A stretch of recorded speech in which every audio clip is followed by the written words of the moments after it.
Hi and welcome to another episode of Delaware County Political News, Meet the Candidate. Today we are here with Dr. Monica Taylor, candidate for the Upper Darby School District Board of Education. Monica is currently a professor and program director in the University of the Sciences in the Kinesiology department. She earned her Ph.D. from the University of Pittsburgh in 2012, following a time working in the U.S. Military Academy at West Point. Before that, Monica served as a graduate assistant basketball coach at East Stroudsburg University while earning her master's degree at the same university. She has a Bachelor of Science from the University of Maine. Monica believes that the Upper Darby School District can be a premier district that provides its children with quality preparation for college and the workforce. She lives in Upper Darby with her husband Jason and two children, Maya and Zoey. Monica, thank you for joining us here today with Delaware County Political News. Thank you very much for having me. I understand you are really passionate about your campaign. Tell us why you're running and what got you involved.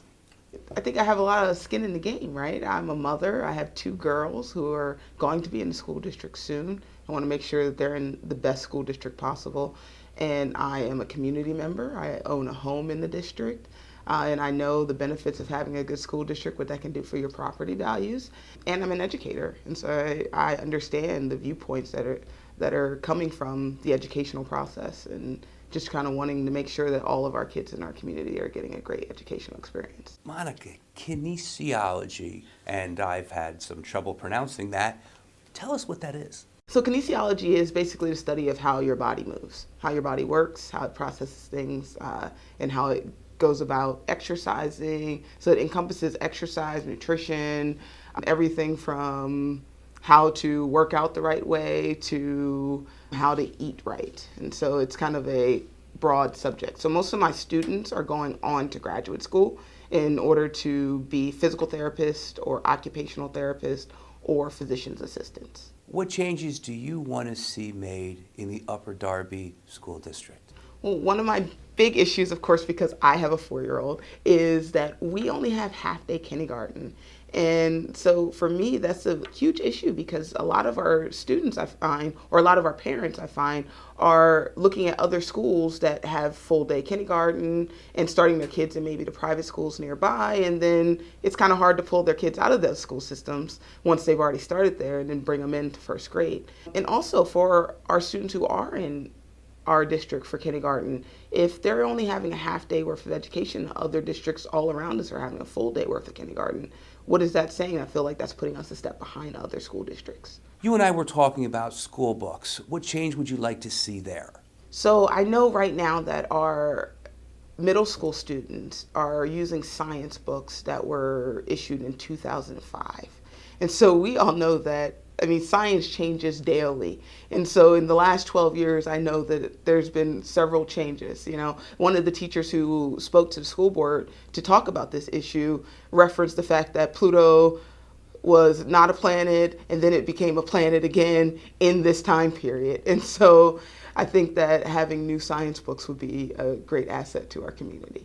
You studied kinesiology, but you also played basketball. Tell us about that. I did. I played basketball at the University of Maine. It's Division I. It's in the American East. And so when I went there, the American East was also in Drexel, and the University of Delaware were in the American East Conference. And so I thought I'd go somewhere far away, but I could still come back home and play every once in a while. I loved playing basketball. And from that, I actually was able to go on and play professional basketball in Ireland.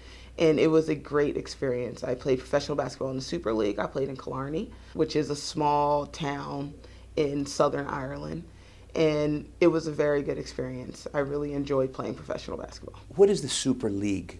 Because I know we have the WNBA here, so, and the Super League is what league? So the Super League is the WNBA for Ireland.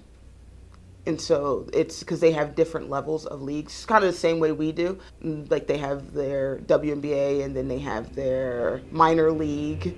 And under that, there's like AAA, AA, kind of the same. It goes along the same scheme. And so the Super League would be comparable to our WNBA.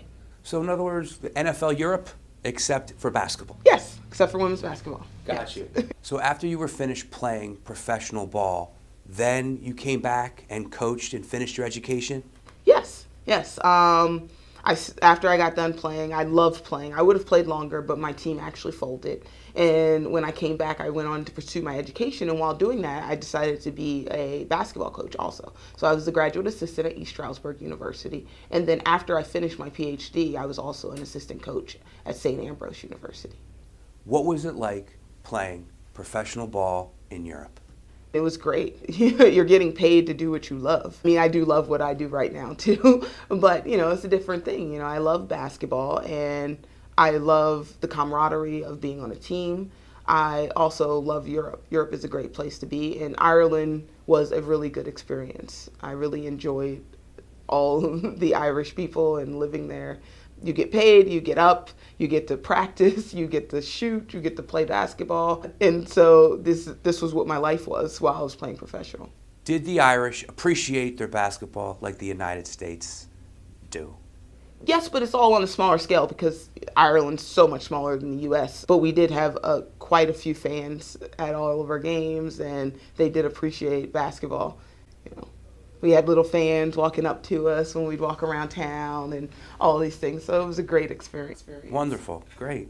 You had a real interesting thesis regarding kinesiology. Tell us about that. So when I did my PhD, my dissertation was on wearable technology. And so it was really before Fitbits and Apple Watches were what they are today. And back then there was something called a body media bug. And so if you ever watch The Biggest Loser, they have like these things that they wear. Sometimes they used to wear, they're called the body bug. And it takes in how many calories you're expending and tells you how hard you're working, all of these things. Same type of thing that a Fitbit does.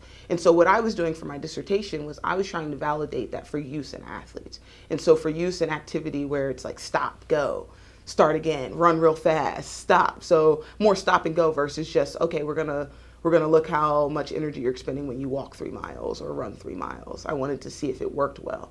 And so what I found there from my research was that it wasn't as accurate when you do that stop and go nature. So it's not very good for like team sports or things like that back then. So right now, athletes are not wearing this technology, partly because of your contribution to science. Partly, yes, I guess. What issues are involved in the Upper Darby School District race right now? I think one of the biggest issues that we're going to have to tackle with the next year or two is our issue of overcrowding in some of our schools. Right now they are under a evaluation per se of what the school district needs and where it needs it. And I believe that report is supposed to be in this fall sometime there's an independent company working on it to tell us, this is exactly what you need. You're this many classrooms short on appropriate classroom size. All of these type of things is what they're kind of taking into account. So that's one of the biggest issues. Because right now we have some schools where the elementary schools have 28, 30 students in a classroom, and other schools where it's 15 to 20 students in a classroom. So that's kind of a disparity there. And so trying to figure out that problem and making it a little bit more equitable amongst the school district is one of the big problems that we're looking at. How close is Upper Darby to getting more schools for the district? I think that once this report comes in, there is state funding that we can apply for. And it's really just we need this independent agency to follow the report, and we have to use that in a certain time frame to apply for the state funded grants in order to get a new school. But I think it's in the working, and so it's kind of figuring out what we're going to do once we get that report. Do we make a new elementary school, because we're also overcrowded at the middle school level, or do we add on to other schools? So it's just kind of coming together on a consensus as to what is the right direction for our school district. How far along is the status of this inquiry in this analysis? I believe that it's supposed to be completed sometime this fall, and then we'll get the report back, and then from there kind of go with it. So I would expect that there should be decisions being made about this process by the end of next school year. Are you and your running mates running as a ticket? Yes, we are. We are all, I think, our slate is highly qualified and all great people just kind of looking to make our school district better, improve our school district. It's already a great place to be. And I think our ticket is going to work hard to continue to make it a great place and then even improve upon that. In Nether Providence, we have zones. We have school board zones, 1, 2, and so forth. Do you have at-large seats, or is it also divided in zones? No, in Upper Darby School District, we don't divide it into zones. We don't divide the school district into zones. We actually, it's all at-large. And so our school district is so big. It's the 8th largest in the state of Pennsylvania, all at-large. And so there's 9 board members. So theoretically, you could have 9 board members all living on the same block. You could. Theoretically. Theoretically, yes, you could. Monica, what is your central campaign message? I believe that education is one of the biggest determining factors of a child's future success. And I believe that each child should have opportunity to have access to the high quality education that they deserve. And I want to fight to make sure that the children in our district have an opportunity to have equitable education at both our local and our state level. And of course, I want to push for full day kindergarten. Share some lessons learned from your most challenging professional moment. Well, I think my most challenging professional moment was getting through my dissertation. It's a long and it's a hard process. And, there are a lot of factors that are waiting on you. You have to get through your comprehensive exams. You have to write this 500-page dissertation. You have to conduct the research. You have to do all of this process, and it's just a challenging experience. But it just feels so great when you're done it, because I accomplished this. I got through this, and I think that helped me learn that really anything that I decide to put my mind to, that I can accomplish it and I can get through it. If I got through that, I think that I can do most things that I put my mind to. Share what goes into gaining a Ph.D. and what you have to do to finish a thesis, please. So for a PhD, you have to do whatever the core courses are. So you have to take your coursework, of course. While taking coursework, you also have to work, depending on what the field you're doing your PhD in, you have to work for the university in some aspect, typically research. After you get done your courses, then you also do research for your advisor, and then you have to come up with your own research plan. You have to design and conduct your own study. You have to recruit your own participants, and you have to run your data. You have to kind of think about theories and figure out what you're looking for out of this study. And then once you do that, you have to analyze it all and then see what happened. Did it do what you thought was going to happen? Did it not at all? And kind of analyze this and then write it in a way that others can use this information in order to go forth in that research area. And so that whole process, just doing the dissertation alone, besides the coursework, is just going to take however long it's going to take you to do the coursework. But then doing that project and putting together that research project, collecting all the data, getting all your participants together, and then writing your dissertation is all a very daunting process and task. It's challenging. I heard that there was a real fun part of the dissertation where you actually have to defend that in front of a board.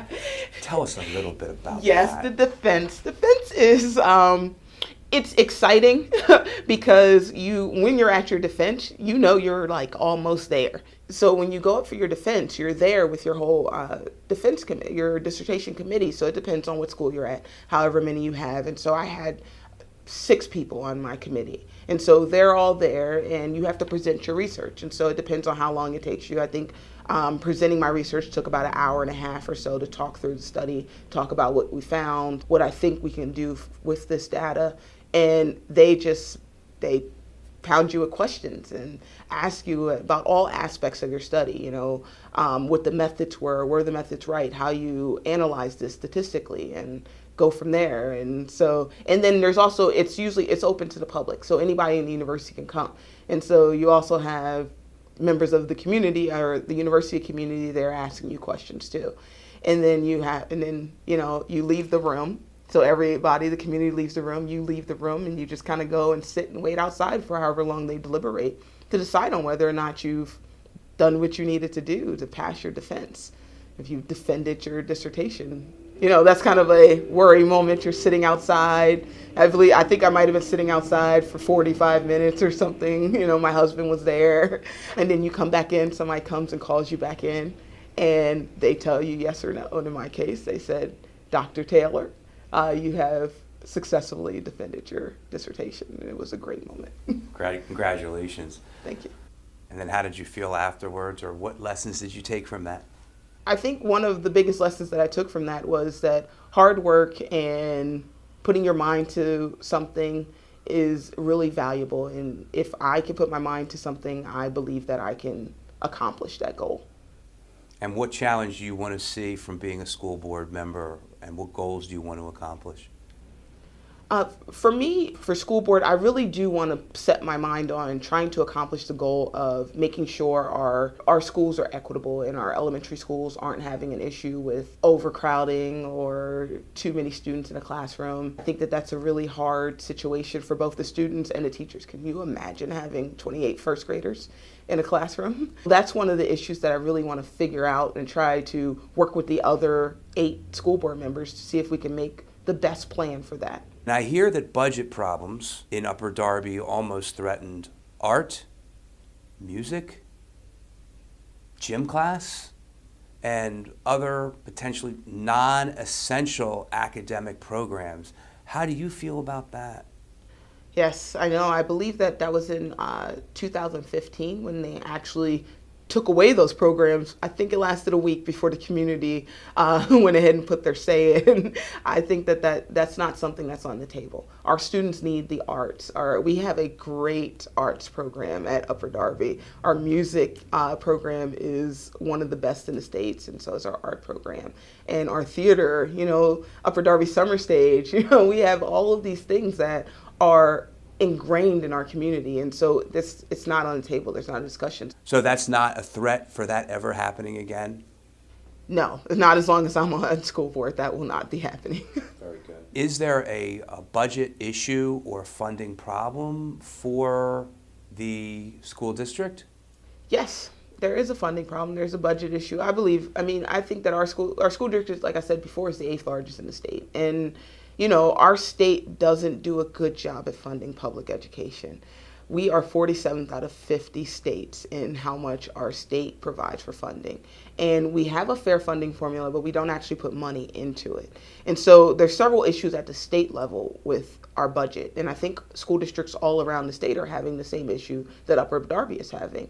And so trying to figure out a way to work within our budget and the constraints that we have and provide the best educational opportunities possible for our students is a struggle, but it's something that I would like to take on. Well, Monica, that's all we have time here for today. But again, I want to thank you for joining me here at Delaware County Political News. Thank you very much for having me. It was a great opportunity. We've been here with Dr. Monica Taylor, candidate for Upper Darby School Board, and I am your host, Larry DeMarco. If you liked our interview, please don't forget to follow, like, and share, and tune in for next time. Bye for now.